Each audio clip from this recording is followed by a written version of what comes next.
And here's one of the first myths. I call it a myth, absolute myth. That the indigenous natives of the land are what some people call Palestinians, Arabs, Muslims, that have lived there for centuries. And the Jews in the 19th century and the 20th century began to move there and displaced them. No different than the Europeans who came to the United States or to America and displaced the Indians, the indigenous natives of India, of America, as the Australians did to the indigenous natives, the Aborigines in Australia. That's the story. Is that true? Absolutely not. On several accounts. But first, let's spell it out. You hear, Israel occupied. And that's why they argue from the river to the sea, because it's all been occupied.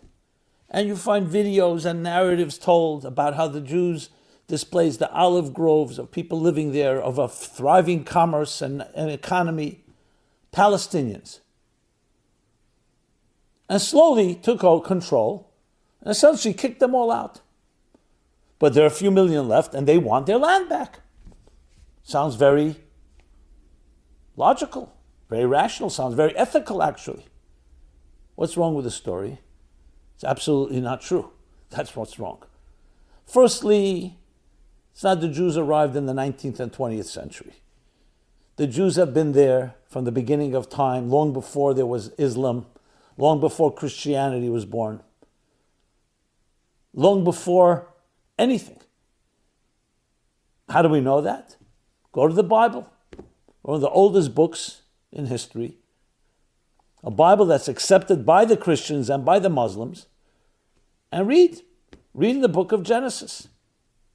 The book of Genesis that says that Abraham came from southeastern, what is today southeastern Iraq, and made his way to this land called Canaan. And God says to him, this is the land that I promise you and your children. Abraham purchased land. He wanted to make sure that he owns it. Then, to make a long story short, the Jews, because of a great famine, went down to Egypt. And they got stuck there and they were enslaved by the Egyptians. By the time they got out hundreds of years later and came back, which is the major story of the Bible, the 40 years that they traveled through the Sinai wilderness, they came back, they were displaced, occupied. Land that was bought with blood, sweat, and tears and money. And everyone knew it. But they thought the Jews stayed, the Jews left, that's it. And they had to go to war to reclaim their own homes. And they lived there for hundreds of years after that. And we have the story of the first temple and the second temple. The first temple destroyed by the Babylonians, and again they expelled the Jews for a short period of time, 70 years. But some Jews remained in Babylon and other countries. Then they came back and rebuilt the second temple. Destroyed 420 years later by the Romans. And they exiled the Jews and they changed the name of the city of Jerusalem. They wanted to leave no memory. If you go to the tunnels under Jerusalem, you can actually see their efforts to destroy what Herod had built. He built a plateau. He built a plateau in order, because it was a mountain. They had to build the temple on a solid ground. So he built essentially a structure. And you can see it, how they tried to destroy the structure. There should be no remnant. But they couldn't. The Western Wall remained, as did others, besides the memories. They were talking now almost 2,000 years ago. And prior to that, another 1,800 years. It's 19th century, it's not 20th century. We're talking about where anyone living in that region was even born. The Jewish people in an unbroken chain. And even when they were exiled by the Romans, some still remained. But not just that, Jews everywhere continued to pray east toward Jerusalem, toward Israel. Mention Israel and Jerusalem in every prayer. Next year in Jerusalem, the Shana Haba Yerushalayim said at the end of every Passover Seder, said hundreds, and every wedding ceremony, breaking a glass, remembering Jerusalem. You can check this out all on your own. As I said, don't take my word. It's thousands of years. So to say, create a myth that the Jews suddenly that Jews suddenly came and the world had sympathy for them because of the Holocaust and other persecutions. And it was the Balfour Declaration and the UN vote that gave the Jews a homeland is absolute myth. If anything, you could say the Balfour Declaration and the UN confirmed something that was always historically known. At most. And even that, Israel did not begin in 1948. The land of Israel began 3,800 years ago.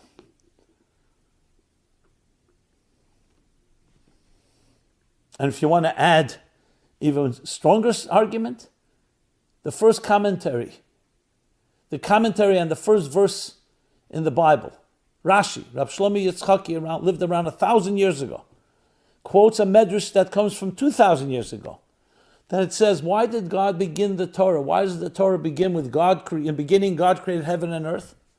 Why doesn't it begin with the mitzvot, with the commandments? The Torah was given with moral and ethical laws. So it says, because should there come a day where the non-Jewish world will say, you are thieves, you've stolen this land from us, the land of Israel. So here God says, I'm giving you preemptively what to respond. The response is, I created heaven and earth. And I gave earth to whom I want to. I gave earth to the entire nations of the world. And one piece I gave to my people, the Jewish people. One sliver. How did the Medrash know there would be such an argument? Because this argument is going on for years. And it's more than just a territorial and geographic argument. It's a spiritual argument, which I'll talk about soon.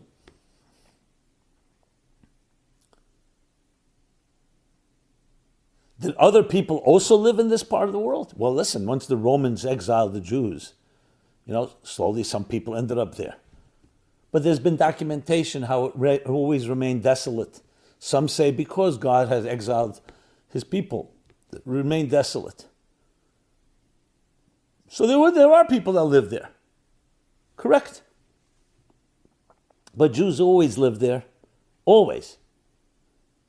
And it was always an aspiration. Some of the great leaders, Nachmanides, the Shalah, and many, many others made their way at the end of their lives from Europe or wherever it is that they lived, from Egypt, from the different countries, made their way and were buried and died in Israel, the land of Israel, the promised land, the holy land. The words the promised land, the holy land, where'd those words come from? That's not 20th century language. That's not 19th century language. I know it makes some people uncomfortable, which we'll soon talk about the Western world's academic biases on this matter. But we know those words, Holy Land, Promised Land. Everyone knows exactly what you mean when you say those words.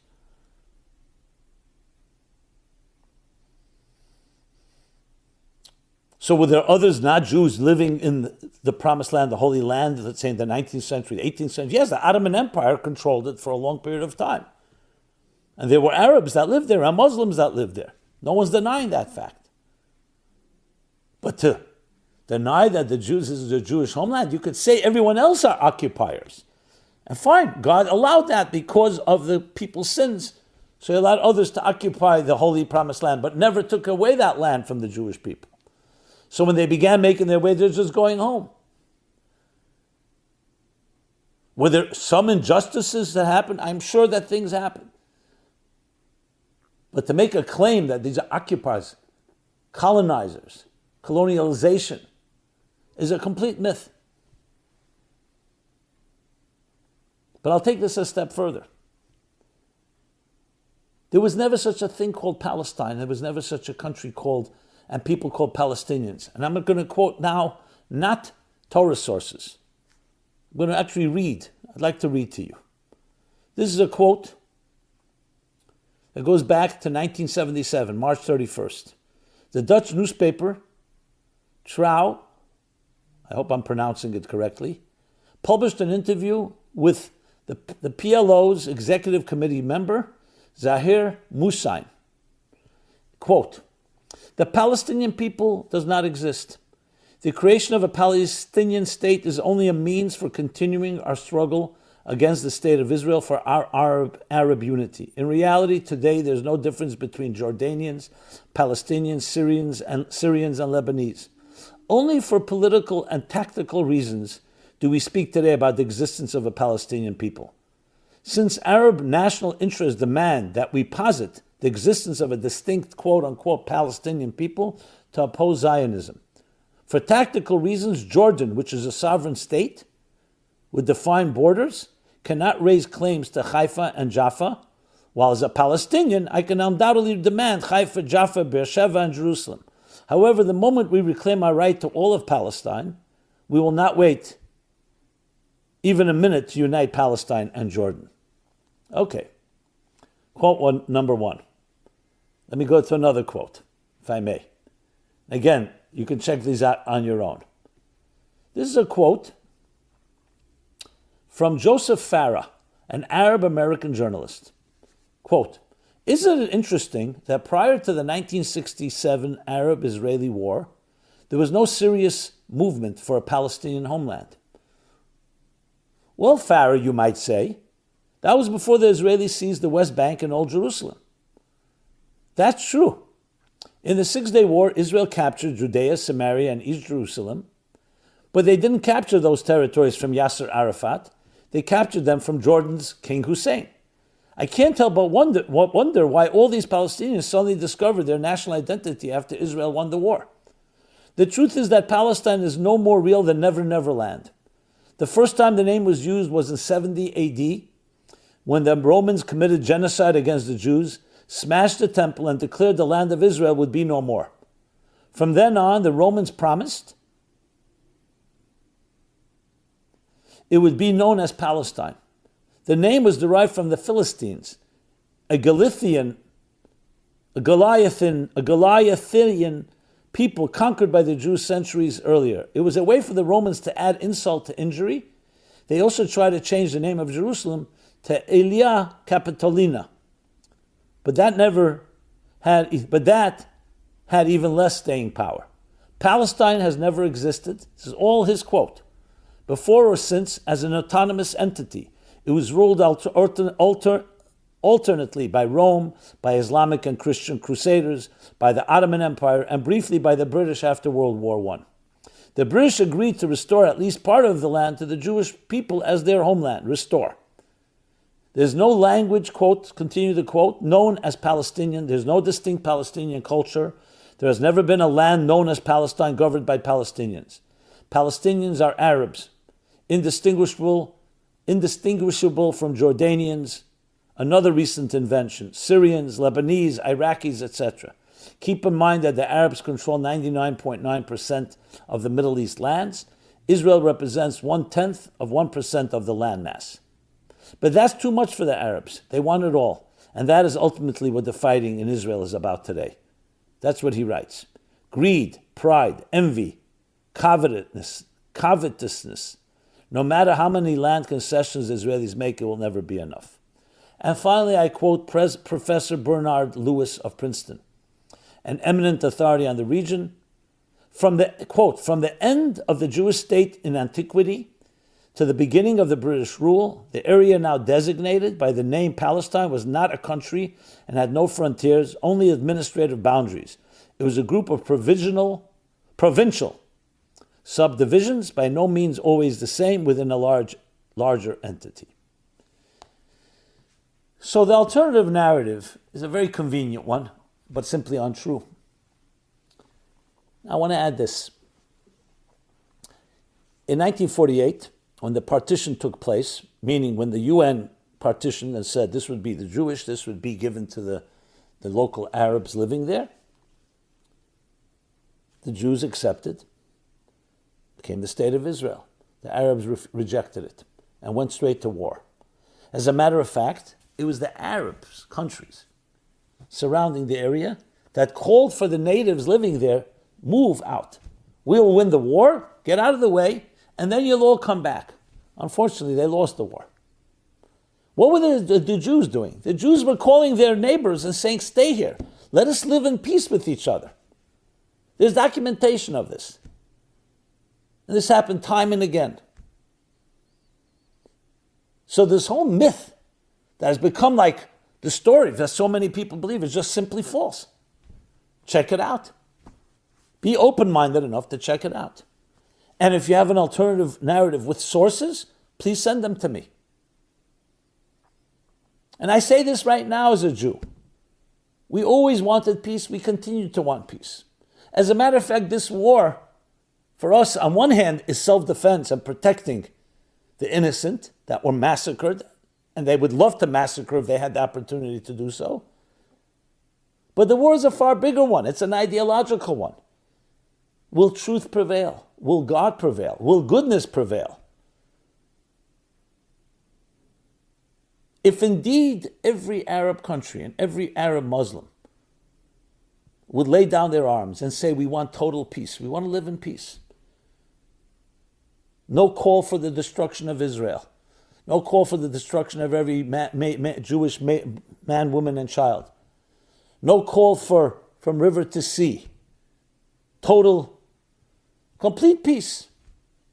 Check it out, see what would happen. That alternative was never pursued.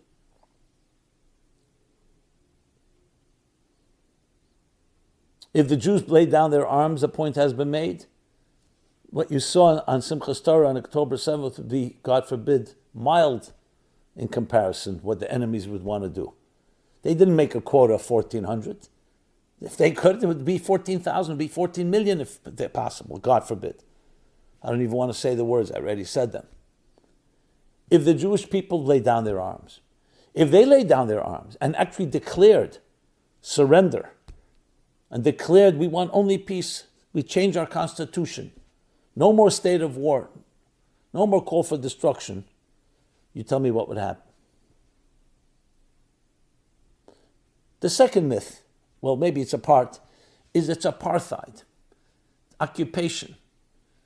Israel can cut off the water as they've done, electricity, water and other resources running to Gaza, and the same thing to what is called, they call the West Bank.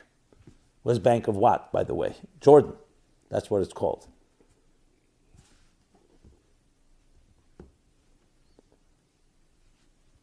The only reason Israel has done that because they have the ruling party has called for its destruction. What should Israel do? Should it kill everybody in Gaza? Is that what America did to the Indians? What the Europeans did to the Indians? No, that's not what Jews do. That's not the belief. When you call for the destruction of your neighbor, the neighbor has only two options. Either to kill you and go to war with you, or to protect itself. And part of protecting itself is not allowing you to build an army that can then destroy you. Here, without even having what they call the second two-state solution. Without a second state. Look what happened. Imagine there was a second state with people calling for your death. So the first thing we have to acknowledge is that the Arab and Muslim world, every one of them has to declare peace, absolute peace. No conditions, unconditional. Which teaches us another lesson in war. Look what happened at the end of World War II. Yes, the Allies had to destroy Berlin, Dresden, of course, Hiroshima, Nagasaki. Many civilians were killed because they refused to give up. So the only solution was to destroy them completely as much as possible and then demand unconditional surrender. Why unconditional surrender? Why not conditional surrender? Let them save their face. Let them save face. Let them have some pride. Because if you allow the loser to feel there's even 1% hope, they will never go away. They have to be completely destroyed. Unconditional surrender, the winner, after what you've done, what you've perpetrated, the winner dictates the terms. And look today, 80 years later, Japan and Germany have been rebuilt into powerful countries, allies with the United States, with the allies with Israel. How's that possible? They were such enemies. Because strength is what's necessary when there's evil. When something's done wrong, no, you don't compromise, you don't negotiate. Appeasement, as Churchill as well said, is feeding the crocodiles in the hope that you'll be eaten last. No, there's no room for that. That's a mistake which is not necessarily the time right now to discuss, that Israel made in 1967 and 1973, and many times again, and look what happened. You let your guard down with a sworn enemy. Remember, a state of war does not mean that you're fighting all the time. It means that someone has declared war on you, and you never know when they're going to attack. That has never been resolved. There are countries that have in a state of war with Israel. They just don't attack because they can't. The deterrence of the military of Israel or whatever it may be. But now you see they have. So we understand Israel is mightier. But still it's an enemy that now has unfortunately taken 1,400 lives and hundreds of hostages. And our hearts, again, prayers go out to them. Now you'll say, well, look at this guy, he's completely pro-Israel. I'm pro-human being. I'm pro-God. I believe that God created every human being on this earth. And here's another myth, in the divine image. Yes, Palestinians included, and Arabs included, and Muslims included, and Christians, and Buddhists, and atheists. Doesn't matter. One God created all of them. All of us, and Jews. And as such, we have to respect the dignity of life. That's what we believe, and I believe. So the myth that we want to kill anyone, God forbid, goes against the very principles. Even in the name of religion, we don't kill. On the contrary, you want to influence someone spiritually? Inspire them. Abraham, our great-grandfather, he prayed for infidels. He did everything possible through love. I'm not sure how some of his grandchildren took a very opposite approach in the name of religion. Abraham would be appalled if he saw this type of behavior. So we can discuss it, that it's, I don't want to call it misplaced, that's a mild word. It's an obscene distortion of religion if you can kill a child of God's. When I say a child, I mean every innocent man, woman, and child. Yet another myth. I understand their religious passions. And some people argue that the very fact that Israel is controlled by Jews, and this is yet another myth, it's not about displacement, it's because it's considered a desecration against Allah. Because the Muslims are the chosen people, and as long as anyone even controls 1 inch, it's a desecration. Because Allah wants the Muslims to control. This is the thinking of many, many people, more than you may imagine. But the Western world does not want to accept it's a religious war. The Western world does not want to hear about the Middle Ages. They thought that was the past. So it becomes down to this simplistic, childish approach that they're oppressed and the Jews are the oppressors. Think of the irony. If you had to choose one people who've oppressed throughout history, more than anyone else, and the greatest minority of oppression are the Jews. They're also the only ones that lasted and continue to be oppressed. Whether you go back to the ancient Egyptians, or I mentioned the Babylonians and the Romans, and in between the Assyrians and the Greeks and the Persians and the Ottomans and the Crusaders, and then later the Spanish Empire that expelled and banished all the Jews in 1492. The pogroms, the Inquisitions, and the Holocaust. That Jews are now the oppressors is beyond me. And my heart goes out, literally, to every innocent civilian, whether it's in Gaza, whether it's in the West Bank, whether they are Muslim or Christian, or whatever faith or no faith. But then you start wondering, what means innocent? 100 million Germans were not all murderers, but they were all complicit. The Nazi party was a minority, but they voted them in and they became the controlling party. Hamas is the controlling government in Gaza. So even if you say they're a minority, but did the people elect them? Are they supporting them? Are they protesting? Or you could say they're being terrorized by Hamas. That's possible. There are totalitarian regimes that terrorize their majorities. But why is that not being discussed? Instead, the myth, the story that Israel is doing what was done to them. They're killing children. That's not the story. The story is Israel's protecting innocent people. And yes, and Hamas is using the civilians, terrorizing them, that they can't even speak up, using them as civilian shields. Where do you think their headquarters are? It's enmeshed, entangled. Obviously, that's the smartest thing to do for people like that. We'd never do such a thing. Who would put military headquarters under a hospital or an old age home or with their children, schools? But they do. So who's abusing their people? And then what about all the entire region? I quoted before. Let's say that these people living there have been living there. They're not Jordanians and Syrians at this point. Why are their brothers and sisters not absorbing them?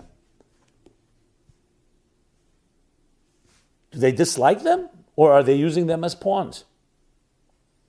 When close to 1 million Jews were displaced from Muslim countries and Arab countries in 1948, in those periods of time, what do you think happened to them? Israel absorbed them. Actually, that made Israel far stronger, interestingly. Why is no one talking about that? Why is that not part of the moral imperative here? When you put it all to pieces together, you're going to have a combination of serious anti-Semitism, which is irrational, but dresses up in all kinds of garments and arguments, falsehoods and myths. Am I saying that everything Israel does and every Jew has been perfect in history? Absolutely not. I'm sure crimes have been done. But the narrative, let's frame the narrative, the history of the Holy Land. What's a myth and what's true? That's what we're discussing. So you'll say, so what's the solution? I'll tell you, as a simple layperson, what I think is the solution. You cannot have peace if someone's calling for the death of every one of your citizens. The United States can't have a peace like that. Europe cannot have a peace. No one can have such peace. So that's a prerequisite. There's no negotiation around that. It's not like, if you stop calling for my destruction, I'll give you a gift. No. Let's get an equal level playing field. I live in my house. You want to live next door to me in peace? You need to stop calling for my destruction. That's a non-starter if that is not on the table. And that's across the board. If that can be done sincerely, and that's a question, of course, how do you prove sincerity? That can be done sincerely, and it's going to take a lot of work because I know some people that just don't believe that. I know they say Israel does not belong to the Jews. It belongs to us for religious reasons. Some use the distorted historical argument. But the religious reasons are the hardest one, because you could say the religious reasons, it makes no difference. It's your homeland for 3,800 years. Now God wants us to have it. Well, you know what? So then you have an argument between the Bible and your version of what you want God to do. You want to live in peace, that has to be a level playing field. If you can prove sincerity on that level, and until then we have to obviously enforce it, because we can't just trust someone will just come and tell me, yes, I wanted your destruction for now the last 75 years or last 700 years, and now I don't want destruction anymore. Let's just make peace. I wouldn't trust them, and we shouldn't trust them. But let's, for argument's, so therefore initially you need to have every deterrent possible, military and so on, to make sure they're sincere. But let's say, for argument's sake, sincerity. Let's make that the people in Gaza rise up, eliminate Hamas, support the elimination of Hamas, meaning exposing where they are, where they're hiding. The hostages are released, and the Gazan people say, now we're at your mercy. The Hamas is gone. What do you think will happen? If Gazans are serious, so elect a peaceful leadership that is sincere, prove that sincerity, and what do you think will happen? Israel will attack? Of course not. And if that sincerity is proven, fine. Build up your life. Would I give them a state? I would not make a state, because a state would just allow them the ability to rebuild a terrorist and military activities. That has to be proven. That's in time. Trust has to be built up. And Israel should declare once and for all, we tried everything, but you've remained our enemies. You still wanted to kill us, and you still kill us. From now on, it's the rule of law that rules this country. Meaning, in the United States, if somebody kills an innocent person or somebody doesn't want to abide by the laws of the land, what do?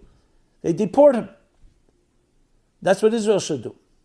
You want to live in peace here, you have all the rights.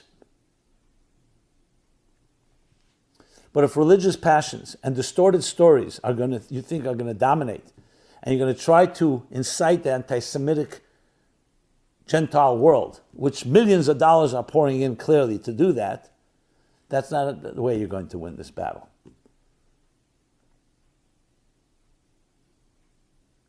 So there are many other myths that we can talk about and truths. But I wanted to cover the main ones that are clearly being presented. And my goal, obviously, someone who's a hater and can't even hear what I'm saying, obviously I don't think I could change their mind. But my goal is I'm reaching out to you, an open-minded person. Maybe you have some biases, just as all of us have. But open yourself up, check it out, research it. I will reserve another video class or video talk about the academic circles of how they have been caught up in this propaganda war. And many of them are actually leading the way.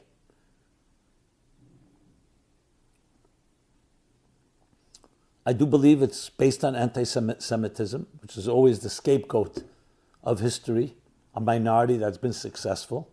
Who better than the Jews? Lightning rod. But it's masqueraded in all kinds of progressive language. We're protecting the oppressed. But why do you selectively choose the oppressed? Only when you decide they're oppressed. Or as George Orwell put it, they don't love the poor, they hate the rich. They don't love the impoverished, they hate the successful.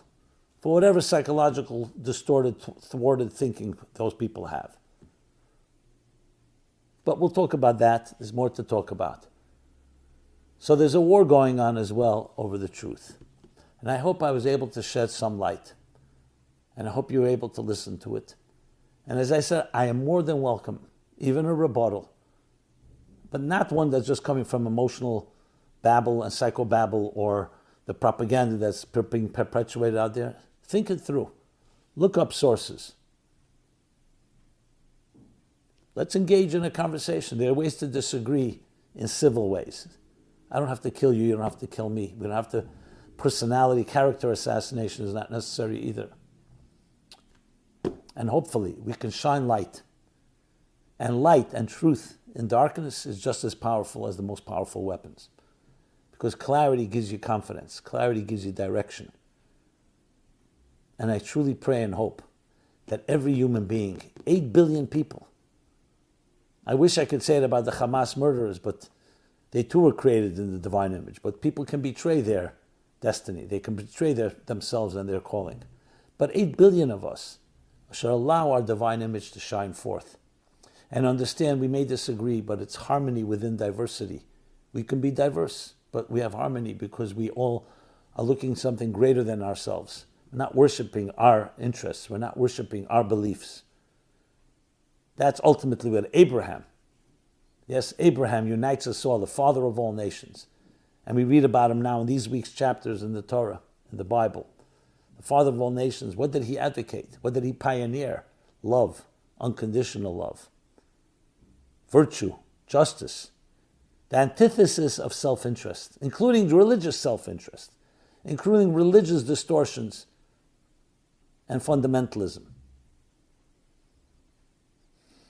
That's what he taught to all his children, Ishmael, Isaac, and then Jacob and Esau. And ultimately his teachings will prevail. What he was taught and what he taught will prevail. Hopefully faster than slower, and hopefully that all of us will be part of the unfolding drama that will lead to a personal and global peace and redemption. Thank you. This has been Simon Jacobson, meaningforlife.com/War in Israel. For many resources where you can comment, feedback, thoughts, please share with others. Our website, meaningforlife.com, our YouTube channel, please subscribe. And yes, my heart goes out to each one of you. We're all souls on this glorious journey, But part of our lives is also to shine light. But part of the life is also to deal with the darkness and to shine light in the name, if it's necessary, militarily, but above all, spiritually, the spiritual war of clarity, hope, confidence, strength, that we will ultimately prevail. Thank you, and be well. This program is brought to you by the Meaningful Life Center. Please help us continue our programs. Make even a small contribution at meaningfullife.com/donate.